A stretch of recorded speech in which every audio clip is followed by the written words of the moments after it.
Quick content warning for this episode. It contains recreational drug use and terrible, terrible accents. While we have done everything to keep the language clean, this episode is still not suitable for young children. Parental judgment is recommended. This bald cap is not comfortable. Why should you not invest in a more comfortable one over the number of times? You should just shave it all off, and then you don't need the bald cap. Yeah, just shave it off. Yeah. I recommend it, but I'm growing too much at the moment. Yeah.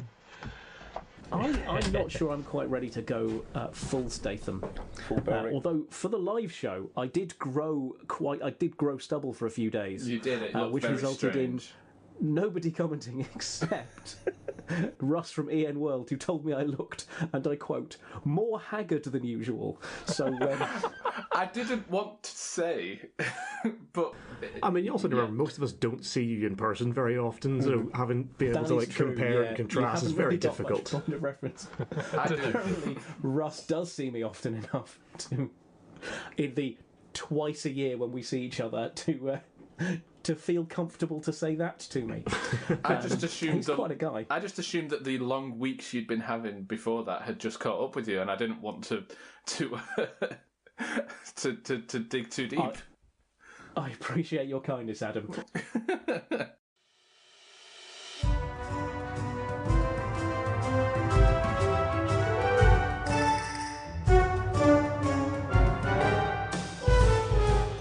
Welcome to the D20 Future Show. I am, as always, your host and your Statham Master, Richard. This is part 2 of what was originally intended to be our Christmas 2024 Jason Statham's Big Vacation actual play recording. Time obviously has not allowed that, but it is part 2, and it still stars from the Dragonmeet Podcast Zone, including talent from Anything Could Happen, Modified Role, Penance RPG, and of course the inimitable Adam from our very own show. Jason Statham's Big Vacation is the world's best TTRPG, written by Grant Howitt and Chris Taylor, and published by Rowan Rook and Decard. You can find it, and more substantial RPGs, on their website, rowanrookanddecard.com. If you haven't heard part 1 of this Jason Statham's Big Vacation adventure, you should really go back and listen to that. It won't make it make sense, but it might make it feel like it does. Either way, for the first time in a very long time, it's time for me to say, previously, on the D20 Future Show. I am, as always, your host and your Statham Master, Richard. Alright, I am Nikolai. I'm the usual DM and Chaos Creator for Penance RPG. And tonight I'm playing Jackie, who is a tour guide. Hi, I'm Oscar. I do a show called Anything Could Happen, which is a dilemma-based, very short, 20-minute kind of situation. And I'm going to be playing the lawyer. My name's Lawrence. Bonjour, I'm Jordan, DM of Modified Role Podcast. I'm also a professional DM in my personal time, and I occasionally, much like Richard here, write things for the DMs Guild. I'm not really from anywhere, I'm afraid. I'm from this small podcast, the D20 Future Show. I don't know if you've heard of it. Never heard of it. I'm playing Gabriel. Gabriel, excellent. Not a bad name for a bodyguard, actually. I'll take that, that's alright. Where were we? Oh yeah, so Rosie Huntington-Whiteley she is patched up, she is recovering, she is not that stable on her feet. The horizon slightly breaks. There's a glint of something. You now know where Wesley Snipes is hiding with his high-powered rifle. Gabriel, fetch! I point at the location. I get down on all fours and. Yep. And what do dogs do? Scamper. Just run. Is it like a name all for sorts it? of things. Like, you're gonna head over to. I hunt him down like Wolverine in the latest movie. Okay. On all fours. And would you say that is an extraction roll as you attempt to extract Wesley Snipes from his I'm attempting hide? to extract Wesley Snipes from existence. Does that count? Yep. Sure. Why not? From the mortal plane. Are you plane. going to do what the poor sales to tickets to The Art of War never did? Sure. I don't know what that means, but sure. Oh! Well, I've got a double 5, which is a success. All right. Which is a success. You run over, reach into the hide, and grab Wesley Snipes by the rifle and yank him out. Phrasing. And it's at this point that Jason, who has been tearing off after you, arrives and just he punches Wesley Snipes, knocks him out cold, and slings him into a drift of snow, and then just sort of, right, I think that's enough, Gabriel, let's get back to the party. Yes, boss. There's a really handsome bust of me to examine. Yes, not as handsome as... Oh. Well, I don't know. It's pretty handsome. He looks a lot like me. Yes. Shall we? Yeah, let's do it. And he heads back to the party. He looks around and he sees, very few A-list guests. His wife, who is having a tough time, but just about hanging in there, with a lot of kind of bandaging on her shoulder. And he turns to Lance and says, is this a good opening of a gala for a park? Jason, you've just started the biggest party that's ever happened in this location. That's an absolute triumph. I think we're going to need a spin doctor roll, but of course you are at -1 because of the phenomenal successes that have surrounded this. I thought you might.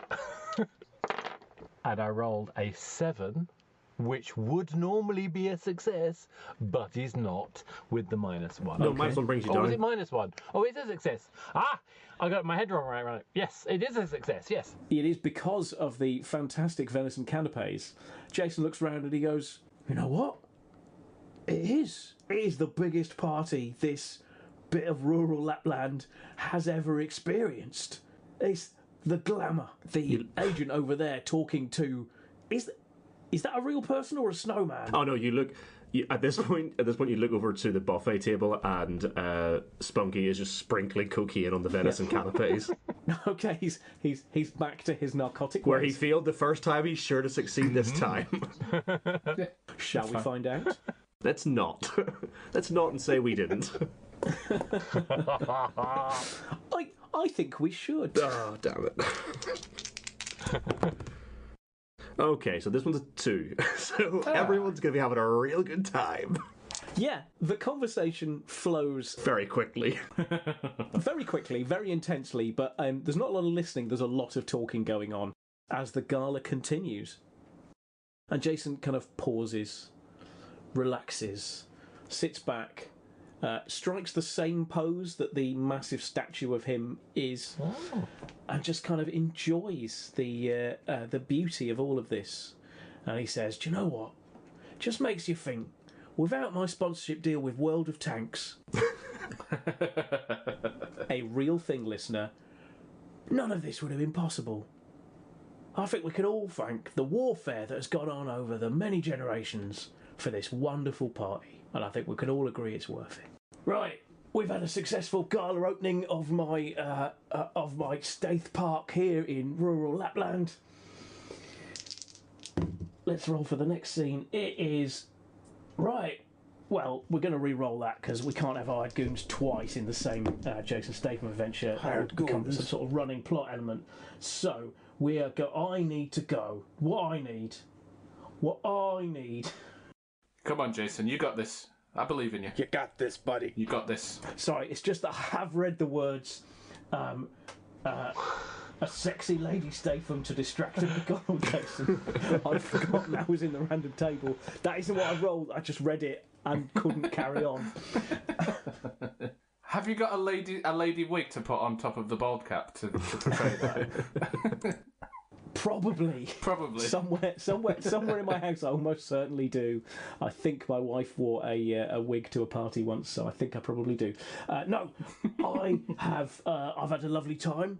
The salt on my venison canapes tasted a bit weird, but did make me want to talk to everyone quite fast. I'll have to discuss that with the supplier, Jason. I'll leave that with me. Yeah, absolutely. Isn't the supplier you with a knife? You've got a good point there. I'll have to have a talk with the knife, and I just walk over and go.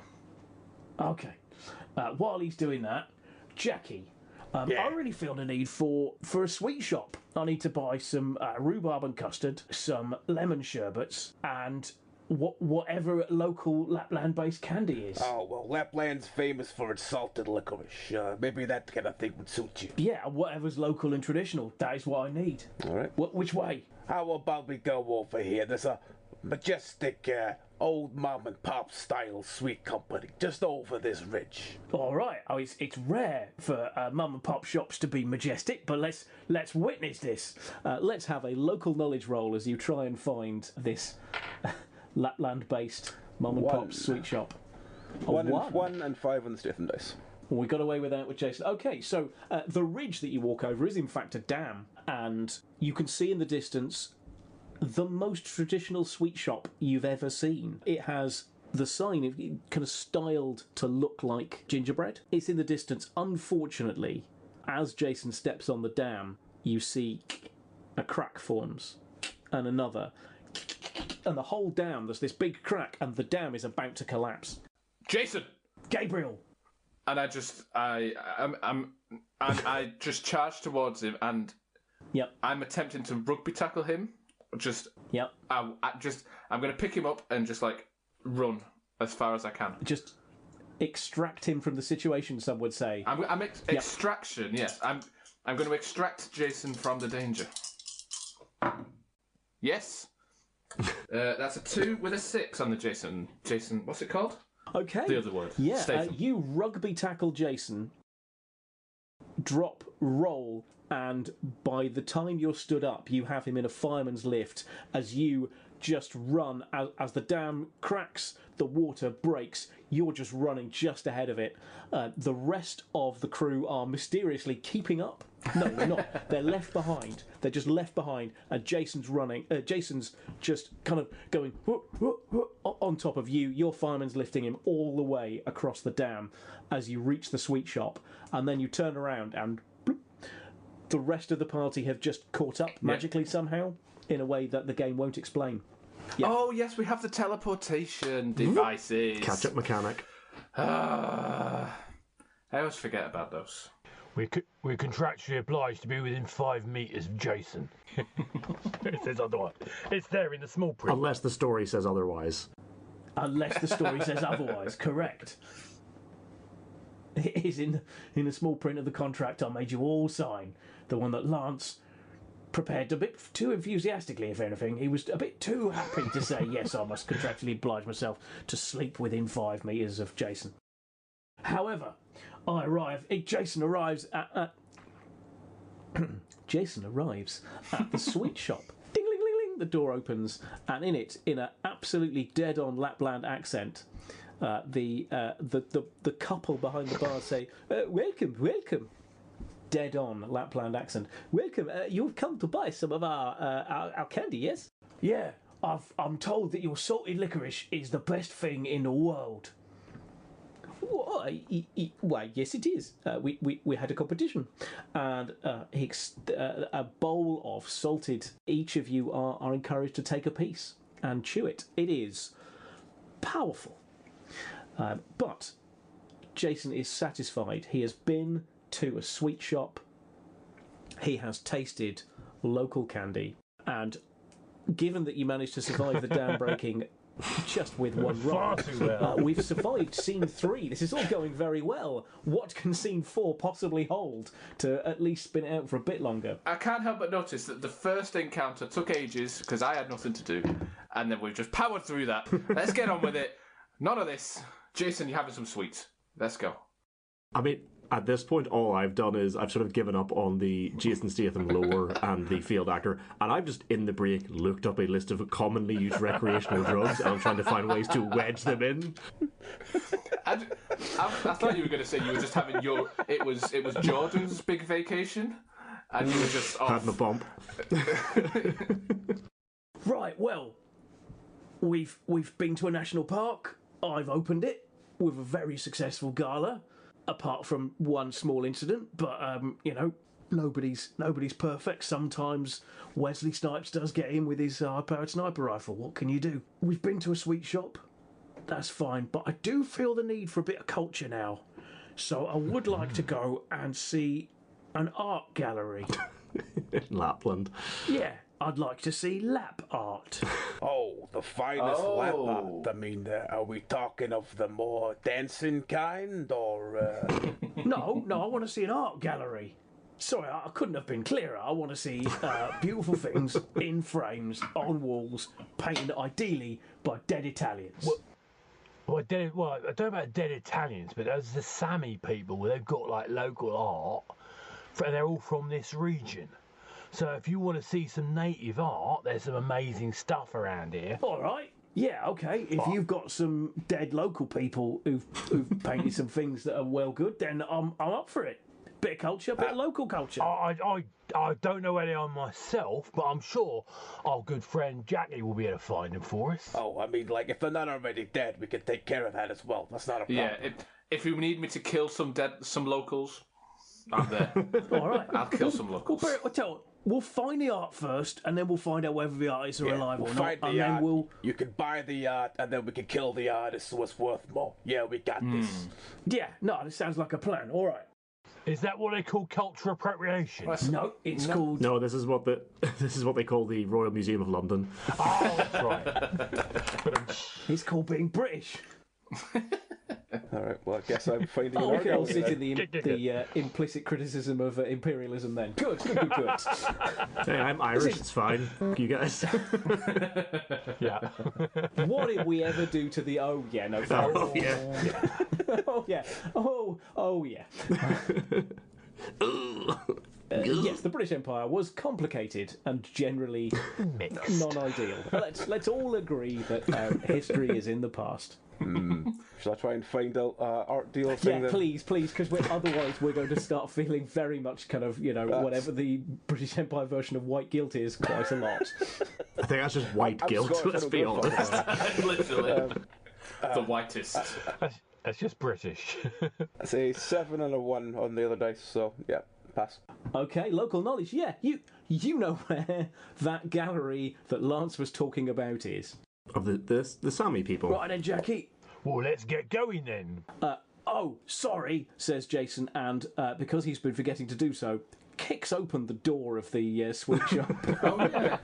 I do that at the beginning of every scene, he says, inexplicably. Everyone gets a nosebleed. Some of us for very specific reasons, some because we're breaking the fourth wall. You really do know all about drugs, don't you? Well, the folks, the locals, the natives in like this region of Lapland, the Sami, are quite a traditional thing. It's one of the most isolated tribes that still remain. That's true. That's actually true. At least I've screwed up all the naming of it. Yeah. It had the feeling of something you'd Googled recently. No, it's not just that I've Googled it. At least I've screwed up all the naming of it. Yeah. It had the feeling of something you'd Googled recently. No, it's not just that I've Googled it. I've met some people who are very proud of their Sami heritage. All right. So the entire sum of my knowledge of the Sami people comes from that animated Christmas film that came out a few years ago, Claus, about the guy running the postal service in somewhere.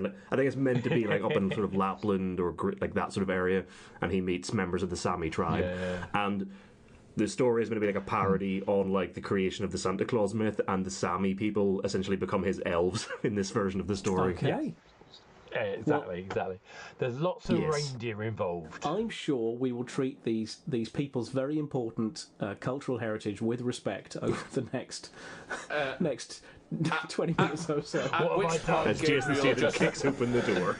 At which point, Gabriel just cocks his shotgun and says, "Did someone say dead locals?" Sorry. Right then, so we're going to follow you, Jackie, to this art gallery. Yeah. We know where we're going. It's all going to be good. Lead on. All right, do we do a follow me roll? Yeah, do a follow me roll. That's a 4 and a 5, so just a 4. Yeah, leading with your umbrella that you only use for getting Jason Statham to follow you. You walk through the kind of presumably the suburbs outside the local town, which is where this sweet shop near the now collapsed dam is. Oh, I can see it's a sort of Winnie the Pooh sort of parade where one of us is standing just doing this with a really colourful brolly, and everyone's just following in a line. Absolutely that. as Jason follows, and Spunky is bouncing, but that's for a whole other reason. as all of you manage to remain within 5 meters of Jason at all times, because it's the law unless the story otherwise requires it. And you arrive at this magnificent art gallery. Who would have thought that Dorian columns would be used by the Sami people for their massive art gallery, reminiscent of kind of the classical period in Western Europe, which, of course, everyone uses as their reference point because of imperialism. The doors open, a tour guide welcomes with a dead-on Sami accent. Go on. Which I won't do. Go on. All right, I will. Hello. Sounds Danish. I've committed now. I've committed. Hello. Welcome to our art gallery. I'm not from here. I am from somewhere else. Don't worry if this is insensitive and as an accent. I don't know where this is from now. It is wandering. It's getting a little drifted. bit Langbelter. It's gone to Langbelter. That's what it is. The number of Swedes I know over the years, that's definitely Danish. Okay. I was going to say, it does sound like an accent, just not a Sami one. It sounds like an accent, that is true. Yes, let's go Danish, that's safer. Yes, this is Dutch, but it's That's what I was saying, now you're Dutch. Dutch. Yes, now I'm Dutch. I am Dutch, but these is the art from the Sami people. The Sami people, according to the chat, live across a few countries, so that's good. Are any of them Dutch? No. I daren't ask. No. No. Sweden, Norway, Finland, Russia. Yeah. So, okay, no. so no. Let's not attempt any of those accents for, as you said, cultural reasons. So, welcome to the art gallery. We have the paintings from the Sami people. We have the sculptures from the Sami people. You always know when you're a true art gallery when the curator's a stone Dutchman. Yeah, no, absolutely. And in 10 minutes there will be performance art that will take place just near this big window. Lapland dancing. Jason's like, all right, I'm going to see the performance art. Yeah, here we go. Now I collar the tour guide and I just say, these works of art, very nice. Yes. Do you know the artists for each? Do I know the artists? Yes. Do you know them personally? Any of them? Oh no, not personally, but their names are on the bottom of the cards. I try and identify a live one. Okay. So we can hunt him down. So I can inform Jason that this piece of art very shortly will be increasing significantly in value. Okay.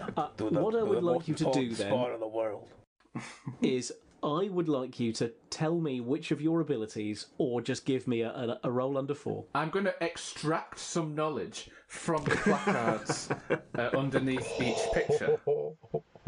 I think we can all agree that rules as written, that is the intention of the word extraction. It didn't matter because I would have succeeded anyway. 3 and a 5. Okay. Yeah. So there's a painting hanging in a sort of back gallery.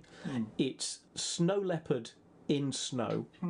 It's an entirely white canvas, but it is believed to be quite an important piece to the kind of the local elders, partly because it was conceived by a local Sami gentleman, cultural sensitivity, a gentleman of the local Sami tribe, without in any way implying anything beyond that, known as Hank Forshaw. And Hank Forshaw devised this piece. It is one of the things that's noted is that there is no paint involved. It is just a blank canvas. And Hank is actually he's giving a talk in the gallery in the next half an hour. Jason, that is the information you've managed to extract. Jason. Yeah. I've got a recommendation. Buy this piece of art. All right. Now. That one. Now. All right. Buy it. And he turns to the greeter and says, "Art man, yes, that is my name. I am Herbert Artman. Yeah, I want to buy that.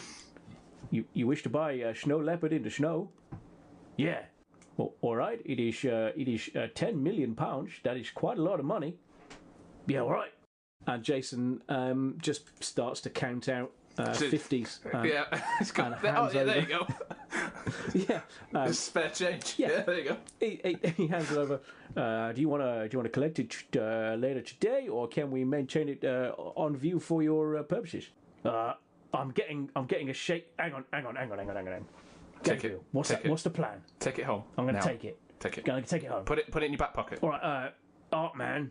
Yes, that remains my name. Despite the kind of the unlikelihood that nominal determinism would crush cultures and languages. Yes. What? I want to take it home now. You want me to take it down now? Well, I just bought it for £10 million. Well, yes. Okay. Right. I shall take it down while the performance art is going on. And 3 Sami tribes people come in, and in the most heartbreaking performance of interpretive movement, they perform just a deeply moving, touching, just expression of the history of the Sami people. It touches on all the important historical moments very sensitively and accurately, and in no way simplifies their journey as a culture, while at the same time speaking of the hope that's coming. And as that happens, there is the sound of a high-powered rifle crack. The glass behind Jason shatters, and the bag under Spunky Brewster's arm explodes. My drugs! There is now cocaine everywhere. I mean, this may or may not have been what Spunky was planning to begin with. He's ambivalent as to whether this was a good or bad thing. Okay, Spunky is taking it in a collection of ways. As Hank Artman is rolling up white snow leopard in the snow, he pauses. That is quite a lot of cocaine that's going everywhere. The police who are going to be here as part of a police tour of the museum will cause a problem if there's cocaine everywhere. What are you going to do? I think you'll find it's not cocaine, it's snow. We've just brought it with us. I think you'll find it's also not in anyone's possession anymore, and therefore nobody can be arrested for possessing it. And also, it's worth checking that it wasn't part of the performance art in the first place. That is it true. seems very consistent. So what you're saying is... That's got to be worth a spin. We know that the cocaine is regularly used as a performance-enhancing drug. So you're saying that the cocaine that's everywhere is from the heartbreakingly sensitive and moving performance piece we just saw. It climaxes in a big cocaine party. That's what How you're do you saying. think they have the energy to pull off those dance moves? I'm also going to point out it's only mostly cocaine. It's a representation of snow. It's a metaphor. At this point, the police tour arrive. They all look round at the Sting and the police. shocked performers. Yeah, Sting is with them. He doesn't speak. It's all right, we'll get him to speak. Someone call him Gordon. That's for the best. If you've been listening to our Everyday Heroes season, you'll know that my Northeast accent is best unheard. It's Anton Deck although is to all be it fair- is. It's just Anton Deck. It's not that bad. It's not that bad. Am I about to be goaded into doing it? Who knows? The police turn and say, Why, aye, man. in dead-on Lapland accents. Why do you say that, Richard? You know you can't back that up with anything. What is all this cocaine going on with everything? Hey, mostly cocaine. I mean, I don't know. Oh, it's performance art, to sort of sprinkle it around. It's about the fall of, financial problems through drugs. As he says, it's a metaphor. Which ability are you using to persuade the police that the sensitive performance art piece traditionally includes spraying cocaine everywhere? Extreme sports. Yeah, that The checks most out. Yeah. extreme. I think Yeah. we could all agree, Yeah. rules as written, that is the intention. That's an 11. A 6. So I've got a 6 on the Statham dice, but Jason is going to take some points of arrested. I think we can all agree on that. He's going to take a point of arrested. Do you know what? He was in most risk of becoming sad, but now that seems unlikely to turn out from this event. Could I perhaps attempt with a failed actor to launch into some sort of soliloquy and try and get to the performers who were doing the previous performance art now with lungs full of cocaine to perhaps join Yeah. in and imply that this was in fact intentional? Absolutely, but do remember your point of adrenaline for all of the drugs you've taken. haven't forgotten. Would you, theoretically, Richard, give Jordan a bonus point if he were to briefly display the dance You say do routine? some cocaine. Either way, you know. I'm pretty sure the first one would get us kicked off Twitch. The second one's only if it's on screen. I don't think, having made a point about how sensitive this performance of the Sami people, a very real culture that we are in no way making fun of, I don't think we should get Jordan to attempt to improvise a scene from it. Because, again, we're trying to be respectful of people in the way the British Empire always has. I also wouldn't have made jokes about them, but that was a 2 + 1 adrenaline for a 3. And only a 1 on the Jason dice. 3, which is a success. So Spunky Brewster steps into the middle, cocaine slowly settling on everything, and delivers tell us about the speech that you make. You don't have to make it, but tell us about the speech. Having been already... Spunky did a dab of acid before coming in, so he was like, while you guys were all arguing about the artwork, he was just fully entranced with this piece of performance art, and having absorbed all of that, and now cocaine being absorbed through his eyeballs and pores, launches into essentially a retelling, but much more sort of bringing all the key points, but then bringing to this great sort of finale of the story where through the purity of the snow, as he reaches up and runs a finger around his gums, the purity of the snow representing the evolution of the Sami people and their ability to become one with the land, or their sort of history of being one with the land, and how they've had to sort of adapt to this environment, but still are here today to provide this lovely story for us. Essentially trying to distract the police from the fact that we are literally covered in drugs. And because of the incredibly good roll you made, it works. The police just slowly, the notebooks start to go away, and they start to sit down and lean forward, and they are just enraptured by the performance. The local Sami performers are quite offended that you've just stepped in and just decided that you would like to cap their performance with this speech, but as it goes on, it just gets better and better, and they also are totally enraptured.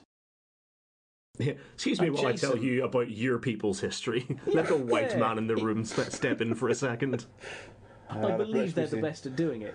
But because you managed to do it so brilliantly, it kind of works and you get away with it.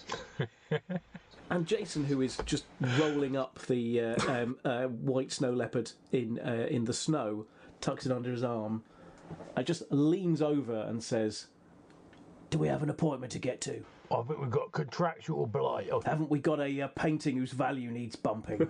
Oh, yes, we do. Thank you, Mr. Artman. Thank you. You're very welcome. Thank you. Sorry, completely slipped my mind. The artist. Oh, yes, he lives in the village nearby. Do you have a... But did you not say he was speaking here? Yeah. Oh, yes, sure, you're absolutely right. A key plot point I have managed to forget somehow. Yes, he's giving his talk right now, just through that door. This door here? Yes, that door there. Thank you. And I then very quickly, while he's finishing off his rewriting of Sami history, I quickly just go to Spunky and I say, "What's the strongest pill you've got?" Spunky is giving the soliloquy at the minute. Is that not possible? Yeah. No, not really. I think you may well fine. have to use either that your hands are weapons or your weapons are weapons to take out this guy. No, that's fine. I said, "Oh, okay, this door." And I said, "Jason, I mean, you might want to make it look like an accident. Maybe we could drop like a moose on him or something." Do I have a moose in my back pocket? Can I roll for that? Yes. Yeah, yes, you can. Yes, but it'd be an idiot to just let you have it. You can roll for it. Which skill? Extraction. I'm going to extract Of a course, moose. you're going to extract the moose from your bag. Yeah, From okay. my back pocket, yes. That's a 2. With a 6 on the Okay. Statham die, just to inform you. All right. So, as we cap off this culturally sensitive episode of Jason Statham's Big Vacation, you're going to assassinate a local artist in order to Yes. give a white man profit. Hey, that's an please accident. The roll moose me. fell on it. We had nothing to do with it. No, nothing to do with Please me. give me a "these weapons are also weapons" roll as you attempt to kill the local artist with a moose. Oh no! My first failure, and it's max damage, max critical hit and max damage. 12 and 6. 12 and a 6. Yeah, so you drop a moose near the guy, but you fail to kill him. Yes, However, that's just what everyone wants, a wild moose in an art gallery. That's a moose in an art gallery. Yeah, like a moose in an art gallery. I That's think what the that's Sammy's saying. say. Anyway. That's a Sammy saying. Anyway. But Sammy at this saying. moment, you find yourself teleporting to the gift shop of the museum because you're over 5 meters away from Jason now as he heads out Yeah. with, of course, the most expensive souvenir of all time, a £10 million artwork under his arm. He also buys one of those rubbers with the name of the art gallery through it, and inexplicably, just one of those like static car things that you pull back and release cars that just are in museums. And he turns to his entourage and he says, "Do you know what? Thank you very much. I think we can all agree that I've had a wonderful vacation." And that, ladies and gentlemen, is the end of our game of Jason Statham's Big Vacation. You're going to take your hat off. There we Fill go. some time here Look at while that. Richard gets back out of costume. Never mind that someone shot us. It's all good. That's just part of the holiday. Oh, the inside of there looks nice. Let's put that in. Lovely. Thank you, viewers, so much for viewing. Thank you, listeners, for listening. Thank you to this wonderful cast for taking part. We're going to do proper show plugs in a minute, but thank you, chatters, for getting involved in the chat as well. It helps us feel like we're not just screaming into the void. It's always nice when the void screams back at you. So thank you so much. Kleptothermia, your chats have troubled me and intrigued me, but there we go. Hey, Klepto. Of course, I've met Klepto. That all makes some kind of sense. Well, what we'll do is we will do a quick plug for each of our shows. We'll start with Adam, because he's going to do a really slick plug of the D20 Future Show. Just in case, I might round it off with a second plug, but we'll start with Adam. We'll do Adam, Lance. Sorry, not Lance, Oscar. We'll do Adam, Oscar, Nikolai, Jordan, and then I'll round us off. Adam, tell us about who you are and where you come from. I'm Adam. I come from Oldham in Greater Manchester. I was born 28 years ago. Oh, sorry, you mean the podcast? You don't mean my life story? If you could just scooch along with your life story to get to the bit where you're on a podcast with the D20 Future Show available for all good neutral and evil podcast platforms, that would be the bit to do. Even though you've just said it, it just it deletes itself from my brain every time you say it. I've heard it so much. That little tagline, it just auto filters from my You gave it a brain. red hot go at your wedding. Did I? Which I respect. Yeah, you did. You Did I almost do got it as it right part then. of my speech? Yep. Really? I seem to remember I've done it at some point in an irrelevant place. So, without wishing to nudge you along too much, Adam, this is the bit where the guys get to plug their shows and come on our streams. I'm just displaying the professionalism that is the D20 Future Show, available everywhere. There you go. It's true. On all good, evil, Okay. and neutral podcast networks. See, Jordan's professional. I'm not. This is what we want. I like that line. Oscar, tell us who you are, about your show, and where people might be able to find you. Oh, good. Well, I've been around in the video games industry for a very, very long time. I wear this hat there as well. But I am here on my dilemma-based podcast. It's all about putting people in difficult situations, always against the clock. And it's called Anything Could Happen, and it can be found on Blue Sky and various similar places as ACH Dilemma Show. Okay. Nikolai. Alright, I'm Nikolai. I can usually be found DMing majority of stuff over at Penance RPG. Basically, most things you will see on either the Twitch or the podcast will be myself. But yeah, we mostly just do TTRPGs. We do indie horror games and co-op games on stream at twitch.tv/PenaceRPG. But for the most part, for podcast stuff, it's mostly on Libsyn, everywhere else, but hosted on Libsyn. But yeah, anywhere you look to Penance RPG, you'll find it. We do Chaos, we do D&D, we do any kind of RPG. Just come find us. And Jordan. Hello, I'm Jordan. I'm the DM for the Modified Role podcast. We're an actual play D&D 5e podcast with a bunch of UK-based crew members, a lovely diverse cast. We're currently running through a series of guest episodes, which I'm not going to lie, I thought I was going to have finished recording about 6 months ago, but it turns out scheduling 5 people is bad enough. When you try to schedule 25 across 4 different recording groups, it becomes a freaking nightmare. But other than that, so if you want to hear some more from some of the other amazing talent in UK-based podcasts, we have a bunch of guest episodes on currently, so you can see them playing some just regular D&D nonsense. As well as that, I'm a professional DM with Rolldark and a DM's Guild author very, very rarely. So you can find my stuff. I'm trying to be very good on your stream tonight. You can find my stuff. I realised I think I dropped an F-bomb once, I think. But you can find me... you can find my stuff Jordan Carmichael on DM's Guild, or I'm at Wish I Was a Bard on my personal handles, which is mostly just me cooking. Or at Modified Role for the podcast everywhere but Twitter, because screw off Twitter. We have a Blue Sky now, like everyone else does. Yeah, like all the cool kids do. And of course, the latest episode of Modified Role is... Oh, the latest... That's a good point, actually, because the latest episode that went up on Friday is our live recording from Dragonmeet, where we were allowed to, for the 3rd year, do D&D the Panto, because for some reason they keep letting us come back. And this year we had the privilege of having Richard join us as Jason Statham as Buttons, which was hilarious. Part 1 is up, Part 2 should be going up next week, just before Christmas, to give you something nice and Christmassy to listen to. I may or may not have been trying to wedge that into tonight, and it mostly just ended up with us murdering reindeer, so I regret that. And I'm, of course, Richard, the host and GM of the D20 Future Show, an actual play and interview podcast. We are so close to finishing our Everyday Heroes campaign. We're so close to finishing it. We recorded it during lockdown. That's the turnaround time you can expect from the D20 Future Show, folks.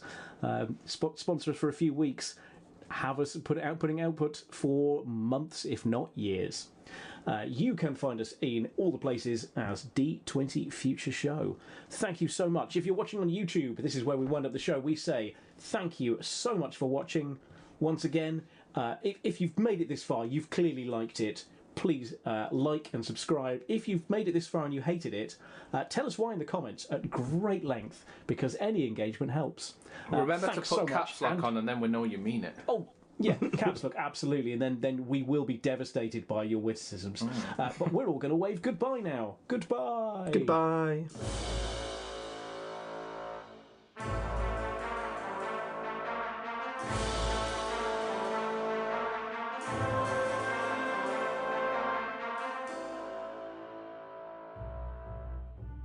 Well, that's it.